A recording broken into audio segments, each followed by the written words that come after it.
عبداللہ بن عمر رضی اللہ تعالیٰ عنہ فرماتے ہیں، آخذ رسول اللہ صلی اللہ علیہ وسلم بمنکبی، آپ صلی اللہ علیہ وسلم نے میرا کندھا پکڑا اور آپ نے فرمایا کن فی دنیا کانک غریب او عابر السبیل، آپ دنیا میں ایک اجنبی آدمی کی حیثیت سے زندگی بسر کریں۔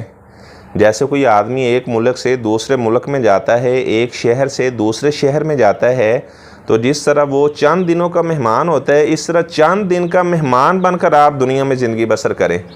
یا جس طرح کوئی آدمی راستہ عبور کرنے والا ہے، وہ جلدی سے راستہ کراس کرتا ہے، راستے کے درمیان میں اگر وہ بیٹھ جائے گا تو لوگ اسے مجنون اور پاگل قرار دیں گے۔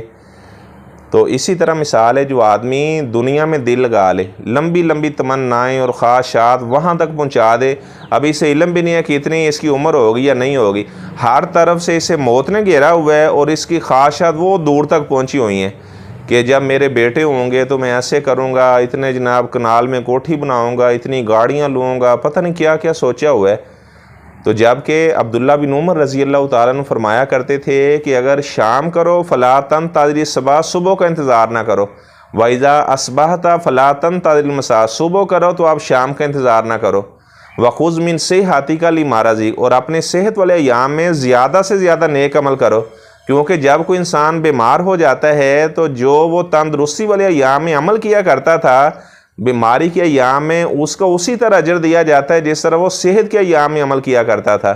اور فرمایا وَخُذْ مِنْ حَيَاتِكَ لِمَوْتِكَ، اپنی زندگی کو غنیمت جانو، اور جو نہ ختم ہونے والی زندگی ہے، مرنے کے بعد دار الجزا جو ہے، آخرت ہے، فرماتے اس کے لیے تیاری کرو۔ تو اس حدیث سے پتہ چلا جو مومن ہے وہ دنیا کو دار البقاء نہیں سمجھتا، آخرت دار البقاء ہے، دنیا دار الفنا ہے۔